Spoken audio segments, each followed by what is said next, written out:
श्री कामध्वज जी। बहुत पहले की बात है।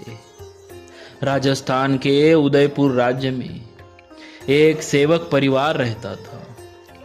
उस परिवार में 4 भाई थे। उनमें से 3 भाई तो उदयपुर के शासक राणा जी के यहाँ सेवा कार्य करते थे, परंतु चौथे भाई श्री कामध्वज जी भगवत भक्त थे। वे वन में रहकर भजन करते और समय पर घर आकर भोजन प्रसाद पाकर फिर वन में चले जाते। यही उनका नित्य का कार्य था।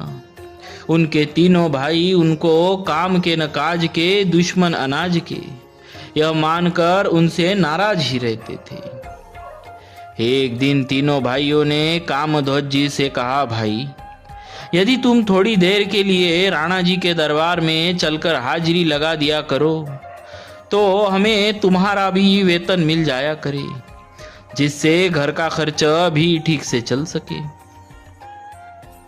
इस पर श्री कामध्वज जी बोले, मैं जिसका सेवक हूँ उसकी सेवा करता हूँ और उसी की हाजिरी बजाता हूँ, दूसरे से हमें क्या काम। भाई लोग उनका उत्तर सुनकर बहुत नाराज हुए और बोले, जब तुम मर जाओगे तो तुम्हें जलाएगा कौन। श्री कामध्वज जी ने उत्तर दिया, जिसके हम सेवक हैं वही हमें जलाएगा। भाइयों ने समझ लिया कि इनसे कुछ कहना सुनना बेकार है। ये कुछ करेंगे नहीं, सो उन्हें उनके हाल पर छोड़कर चले गए। इधर एक दिन भजन करते करते श्री कामध्वज जी का शरीर छूट गया। भक्त का कार्य तो अब पूरा हो चुका था। आगे भगवान की बारी थी, क्योंकि भक्त के कथन की पूर्ति तो भगवान को ही करनी होती है। कामध्वज जी का शव वन में पड़ा हुआ था। बंधु बांधवों को न कोई खबर थी, नहीं वे खोज खबर रखने की जरूरत ही समझते थे। परंतु दीन बंधु भला अपने ऐसे अनन्य सेवक को कैसे भुला सकते थे।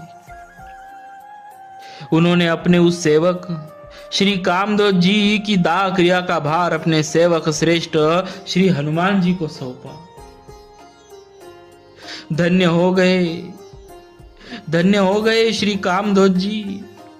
उन्हें जो सौभाग्य मिला वह तो ऋषि मुनि देव मनुज सबके लिए दुर्लभ था। स्वयं भक्तराज श्री हनुमान जी महाराज ने उनके लिए चंदन की चिता तैयार की, उस पर श्री कामध्वज जी का शरीर रखा और उसकी दाह क्रिया की। जिस वन में श्री कामध्वज जी रहते थे वहां बहुत से प्रेत भी रहते थे। श्री कामध्वज जी की चिता अग्नि से निकले परम पवित्र धुएं के स्पर्श और आघ्राण से वे सभी अपवित्र प्रेत योनि से मुक्त हो गए। दैव योग से उस प्रेत मंडली का एक सदस्य उस समय कहीं चला गया था। वापस लौटने पर जब उसने अपने संगी साथियों को गायब देखा तो रोने लगा। वही एक सिद्ध संत रहते थे। उसने उनसे पूछा तो सारा वृत्तांत मालूम हुआ।